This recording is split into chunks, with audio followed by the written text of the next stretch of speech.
여러분 안녕하십니까? 여러분들에게 유익을 주고자 노력하는 김로벨TV입니다. 오늘은 지난주에 예고해드린 대로 한국경제 버블 지수를 공개하겠습니다. 이것은 제가 고안해낸 것으로 이제 감히 말씀드리면은 국내 최초, 즉 유일한 것입니다. 국내 최대 연구기관인 KDI나 삼성경제연구원도 이런 지수를 만들어서 발표한 적이 없습니다. 개인 투자자나 일반인들에게 도움이 되는 이 같은 지수가 우리나라에 없다는 사실에 제가 이제 개탄을 하고 오랜 시간 고민하며 구상해서 직접 만들었습니다. 전문적인 용어가 나오지만 지루해하지 마시고 끝까지 들으시면 여러분들의 경제생활과 투자 의사 결정에 큰 도움이 되실 겁니다. 그럼 시작하겠습니다. 지금 영상을 찍는 시간이 6월 19일 오후 5시쯤 됩니다. 얼마 전에 끝난 국내 주식 시장을 보니까 코스피 지수가 2300대로 내려앉았고 삼성전자는 59,000원도 깨져서 58,000원대입니다. 불과 1년 전에 뭐 10만 전자 간다 해가지고 가자 했는데 지금은 이제 5만원, 이 58,000원대도 언제 깨질지 모르겠네요. 정말 한국 경제가 굉장히 심각한 상황이라고 저는 생각합니다. 뭐 숨 넘어가는 상황이다. 민생 물가가 걱정이 된다. 그리고 미국이 기준금리를 급격히 올림으로써 영끌족이 뭐 비명을 지르고 우리나라에 허리케인이 오고 있다. 그런 말들이 있죠. 저는 이게 과장이 아니고 정말 무슨 뭐 복합 위기, 퍼펙트 스톰이 온다. 이걸 우리가 좀 귀담아 들어야 될 것 같습니다. 그럼에도 불구하고 아직도 주식을 사라 또는 집을 사라 하는 사람들이 많은데 그런 주장을 떠나서 과연 개인 입장에서는 주식을 언제 사야 할지 또 주식은 샀는데 언제 팔아야 될지 이 감을 잡을 수가 없는 거죠. 집도 마찬가지 아닙니까? 집을 언제 사야 할지 언제 팔아야 될지 이 감을 잡을 수가 없습니다. 그 기준이 없습니다. 그래서 장님 코끼리 만지듯 그냥 감으로만 팔아야 되나 보다 또는 엉뚱한 전문가들의 얘기를 듣고 팔았다가 상대적 박탈감을 느끼고 또 샀다가 물리고 그런 상황이 반복되고 있습니다. 그래서 제가 그런 상황을 보고 도저히 안 되겠다. 내가 그런 지수를 하나 만들어야겠다 해서 국내 최초로 한국경제 버블 지수를 만들어서 공개하는 겁니다. 영어로는 로벨스 코리안 이코노미 버블 인덱스. 이건 뭐 제가 만들었으니까 제 이름을 앞에다 붙였어요. 이게 당분간은 이 지수의 사용과 인용은 저하고 상의해 주셨으면 감사하겠습니다.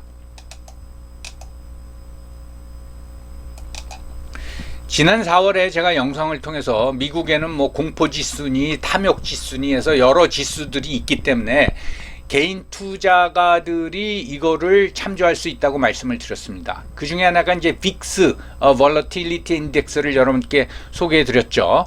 거기 보면은 갑자기 이렇게 툭 튀어나온 게 있죠. 이게 글로벌 금융 위기 때입니다. 이건 무슨 얘기인가 하면은 변동성이 굉장히 심하다라는 거죠. 그러니까 샀다가 물릴 수 있고 팔았는데 갑자기 주가가 치솟을 수 있다 이 말입니다. 그래서 폭등과 폭락을 반복하기 때문에 재수 있으면은 벌고 재수 없으면 잃습니다. 근데 개인 투자자들은 참 신기하게도 이런 장세에 들어가면 반드시 잃죠.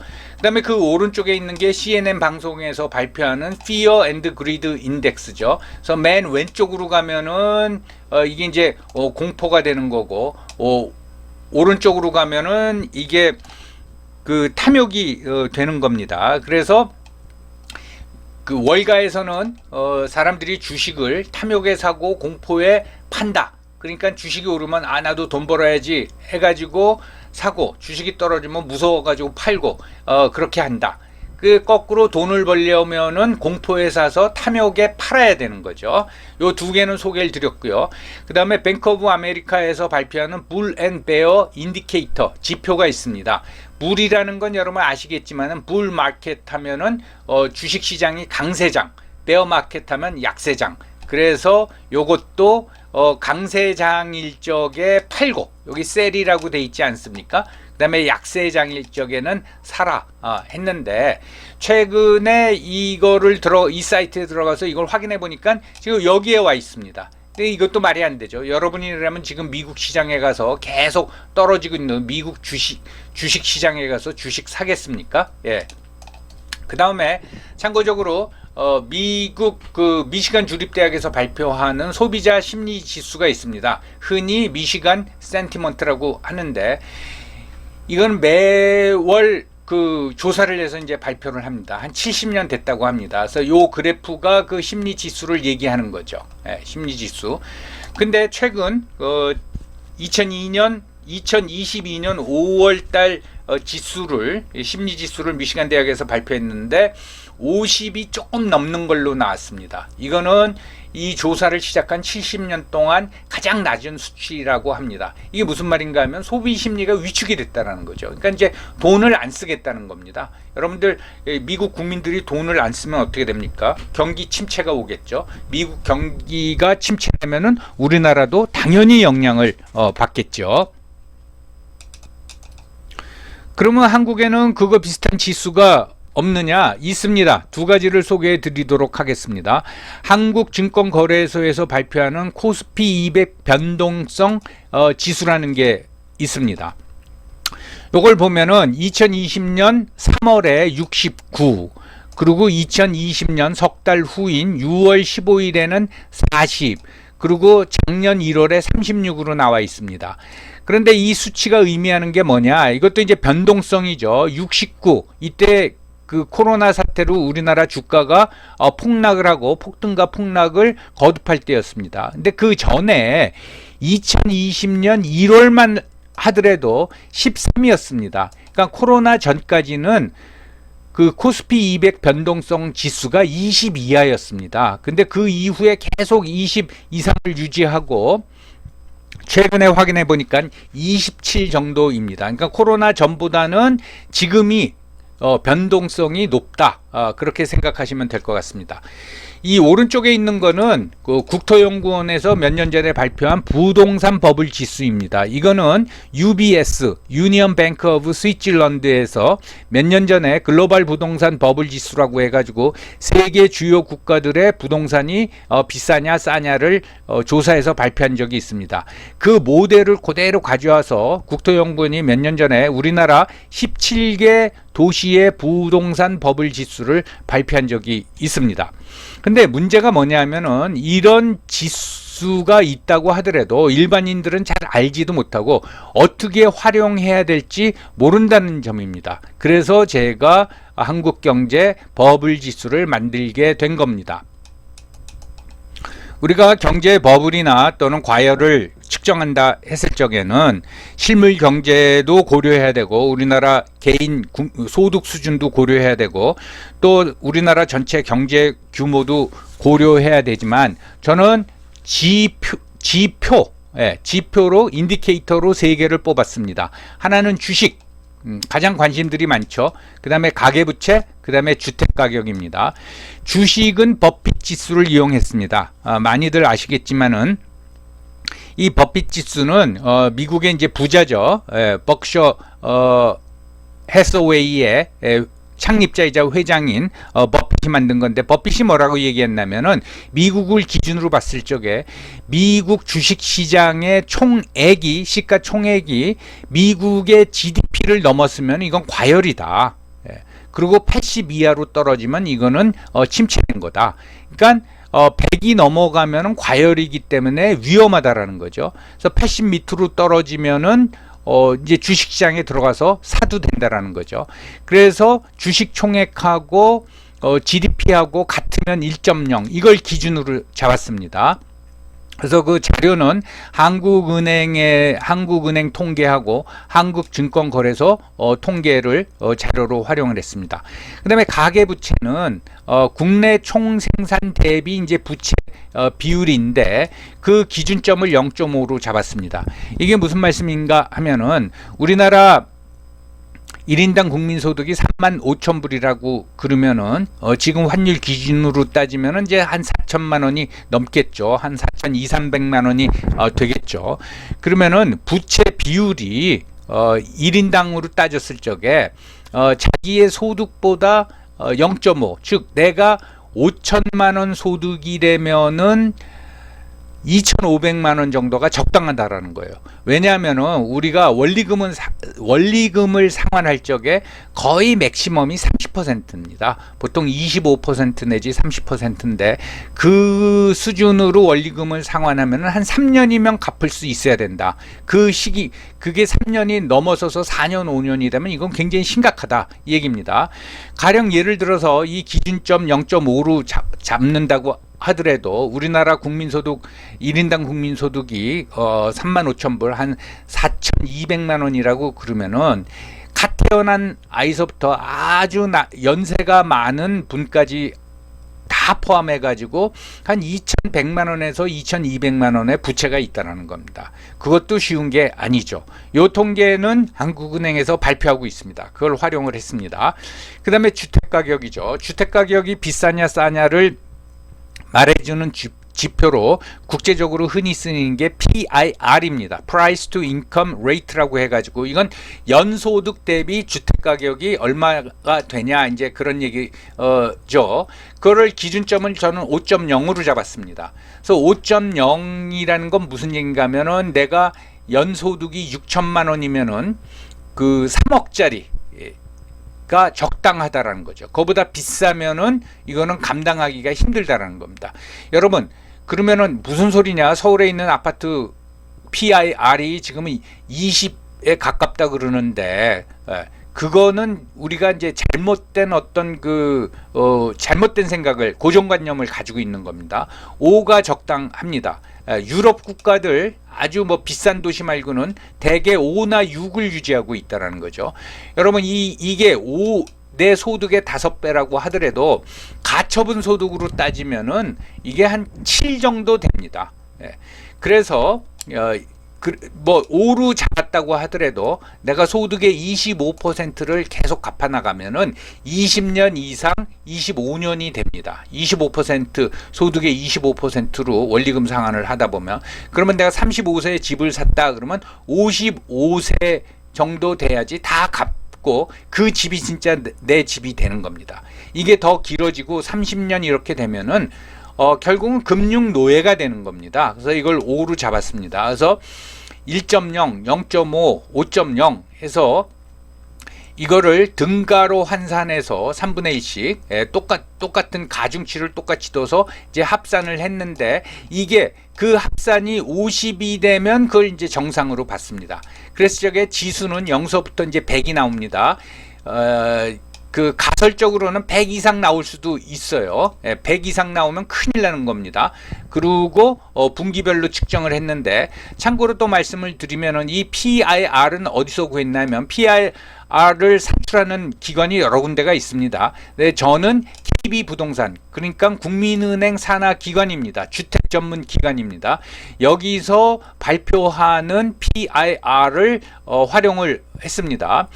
거기에 그리고 또한 전국 PIR을 조사하지만은 수도권 즉 서울, 경기, 인천 지역 거기가 인구의 반 아닙니까? 그리고 주로 아파트 매매 물량이 아파트가 많고 그 다음에 수도권의 아파트가 전국의 부동산 그 주택 가격을 주도하기 때문에 이거를 활용을 했습니다. 여러분들의 이해를 돕기 위해서 버블지수, 그러니까 저의 버블 지수에서는 이제 지표로 활용이 되죠. 그걸 한번 살펴보도록 하겠습니다. 요 그래프는 명목 GDP 대비 코스피 시가총액 비율 추이입니다. 그래서 요 두 개의 선이 있는데 곤색으로 돼 있는 게 코스피 지수이고 그거는 요 지수는 요 왼쪽 숫자를 봐야 됩니다. 회색으로 돼 있는 게 버핏 지수입니다. 그는 퍼센테이지로 나와 있기 때문에 오른쪽에 있는 수치를 보셔야 됩니다. 자, 여러분 보시면은 한 2007년까지는 버핏 지수가 60% 미만이었습니다. 그러니까 시가총액이 우리나라 GDP의 60% 미만이라는 거죠. 그게 이제 돌파가 돼서 한때 100 가까이 올라간 적이 있습니다. 이게 2008년, 7년 정도 되는데 올라가고 그 다음에 푹 떨어지죠. 요 푹 떨어진 거는 그때 미국의 서브프라임 모기지 사태 또 연이어서 글로벌 금융 위기가 오면서 주식값이 폭락했기 때문에 우리나라 버핏 지수가 이렇게 내려갔습니다. 근데 곧바로 또 굉장히 급상승을 하다가 좀 박스권을 형성하다가 2018년 되면 또 오르기 시작합니다. 그랬다 조금 내렸다가 코로나 사태가 터지면서 급격히 올라서 100을 돌파해 버렸습니다. 100을. 자, 추이가 비슷하죠. 그리고 이게 뭐 버핏 지수가 전체 버블 지수에 포함된 이유를 여러분들 아시겠죠. 그래서 버핏 지수, 가계부채, PIR, 주택가격이죠. 이 세 개의 지표하고 관련된 그 통계를 뽑아가지고 계산을 해봤습니다. 근데 문제는 뭐냐 하면은 버핏 지수는 2002년 3월서부터 계산이 됐고 그 다음에 가계부채 통계는 2002년 12월서부터 발표가 됩니다. 그리고 PIR은 한참 있다가 2008년 3월서부터 나오기 시작합니다. 그래서 종합지수는 2008년 3월서부터 구할 수밖에 없었습니다. 그때 첫 번째로 구했더니 2008년 3월, 그러니까 1분기죠. 1분기에 56.5가 나왔습니다. 그 다음 분기에는 57.2가 나왔어요. 제가 50을 기준으로 봤다 그랬죠. 거기서 크게 벗어나지 않았습니다. 좀 더 이제 시간이 되면은 제가 이 자료를 계속 찾아봐 가지고 여기 빈칸 있는 걸 메꿔 가지고 지수를 좀 장기간 지수를 구하려고 그럽니다. 왜냐하면 우리나라 경제 체질이 IMF 이후에 많이 바뀌었는데 적어도 2000년서부터는 어떤 추세를 보이고 있나를 비교하는 게 좋을 것 같습니다. 자, 알아보기 쉽게 2008년서부터 2022년 1분기 즉 3월 말까지 분기별 버블 지수를 그래프로 그렸습니다. 여기 보면은 밑에 3개의 줄이 있고 그 다음에 위에 이제 큰 줄이 하나 있는데 밑에 3개의 줄은 파란 게 버핏 지수, 그 다음에 갈색이 가계부채, 그 다음에 회색이 PIR입니다. 자, 조금 차이가 나지만 추세는 비슷하죠. 비슷하고 단 여기서 좀 특이한 점이 버핏 지수가 요때 좀 떨어지죠. 이게 바로 2000년 3월에 코로나 때문에 우리나라 주식시장이 폭락하다 보니까 버핏 지수도 내려간 겁니다. 요 위에 노란 줄은 종합지수입니다. 종합지수를 이제 살펴보면은 여기 이제 60으로 돼 있지 않습니까? 그러니까 2010년까지는 그냥 60 이하였습니다. 그러다 60 넘고 또 조금 올라갔다가 내려오고 하다가 완전히 추세적으로 60을 돌파해서 계속 상승한 게 2013년 12월입니다. 그러다가 요 정도 되는 거죠. 그 다음에 2017년 12월 요때 70을 돌파합니다. 그리고 요 이제 좀 떨어진 게 아까도 살펴본 2020년 3월 코로나 사태 때 좀 떨어졌다가 그 후에 급속히 오릅니다. 그래서 급기야는 2020년 말 요때 80을 돌파하고 2021년 6월 90을 돌파합니다. 그래서 지금까지 90 이상을 유지하고 있습니다. 다시 한번 말씀드리면은 2020년 3월에 75.9 갑자기 늘었어요. 늘었다가 그랬다가 2020년 3월이 아니고 2020년 3분기 그러니까 9월 말에 75.9로 갑자기 상승을 하고 그 다음 분기인 2020년 12월 말에 84.4로 느는 거예요. 그리고 2021년 3월 말에 86.4 그랬다가 2분기에는 90을 돌파하고 2021년 9월 말에 91.8, 2022년 21년 12월에 요 잘못됐습니다. 1년입니다. 93.7 그리고 지난 3월 말 90.6을 계속 유지하고 있어요. 그러니까 이때 급격히 상승한 거는 소위 말해서 유동성 공급, 돈을 엄청나게 푸는 거죠. 재난지원금이니 하면서. 그러니까 과열되고 자산시장이 그 다음에 거품이 많이 낀 거라고 할 수가 있습니다. 그거를 연도별로 다시 평균을 내 가지고 살펴봤습니다. 보면은 여러분들 60 수준을 유지하다가 60이 넘어서고 70이 넘어선 게 요 해입니다. 그러니까 2017년입니다. 이때부터 위험한 상황으로 들어가서 조금 지내다가 결국은 80을 2020년에 어느 시기에 80을 돌파하게 되죠. 이때부터 주의했어야 되는 겁니다. 그 이유에 대해서 설명드리겠습니다. 저는 이 지수를 그 군대에서 많이 사용하는 방어준비 상황이라 그러죠. 데프콘. 데프콘은 5서부터 1까지 있는데 5가 가장 낮은 수준입니다. 저는 0에서 50까지를 데프콘 5, 이때는 안전하다, 마음 편히 우리가 거래해도 된다. 그렇지만 돈을 벌겠다, 그런 큰 기대는 하면 안 됩니다. 근데 51에서 69로 사이에서는 이건 좀 대비해야 된다, 추이를 좀 봐야 된다. 무조건 남의 말 믿고 사서는 안 된다. 그거고 70이 넘어가면 이건 우려되는 겁니다. 그리고 80이 넘어가면은 이건 비상 상황입니다. 이때는 제 판단으로는 투자를 안 하는 게 좋습니다. 근데 90이 넘어갔다, 이건 무조건 빠져나와야 된다는 거죠. 이건 거품 또는 버블이 엄청나게 끼어 있기 때문에 언제 빠지거나 언제 폭발할지 모른다는 겁니다. 근데 100 이상이 넘어가면 이건 폭발합니다. 무슨 일이 일어난다라는 거죠. 여러분, 요 추이하고 여러분들 그 연도에 무슨 일이 있었나를 곰곰이 생각해 보세요. 여러분, 2009년만 하더라도 그 58이었습니다. 그것이 90을 넘어갔단 말이죠. 그러니까 제가 보기에는 요 수준, 그냥 거꾸로 경기가 안 좋은데 주식값과 집값은 계속 오른 겁니다. 그게 뭘 의미하는 겁니까? 그게 거품이 끼었다라는 거죠. 버블이 생겼다라는 거죠.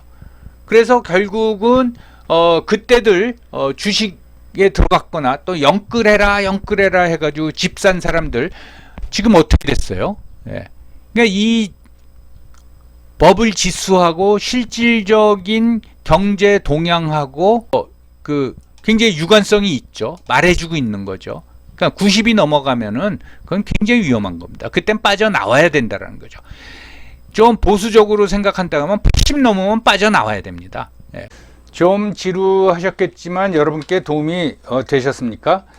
오늘 소개해드린 버블 지수는 정말 의미가 있고 이제 중요한 겁니다. 잘 이해가 안 되시면 다시 한번 시청하시고 그러면 큰 도움이 될 거라고 생각합니다. 그리고 혹시 궁금한 점이 있으시면 댓글로 질문해 주시기 바랍니다. 추가로 제가 설명해 드리겠습니다. 그리고 지인들과도 널리 공유해 주시기 바랍니다. 다시 말씀드리지만 이런 버블 지수는 국내에 없습니다. 이 버블 지수의 공개를 계기로 우리나라 전문기관에서도 경제학자, 통계학자, 심지어 심리학자 등을 동원해서 좀 더 정교한 버블 지수를 산출해서 국민들의 경제 활동에 지침을 주었으면 하는 바람입니다. 여러분, 오늘도 경청해 주셔서 감사합니다.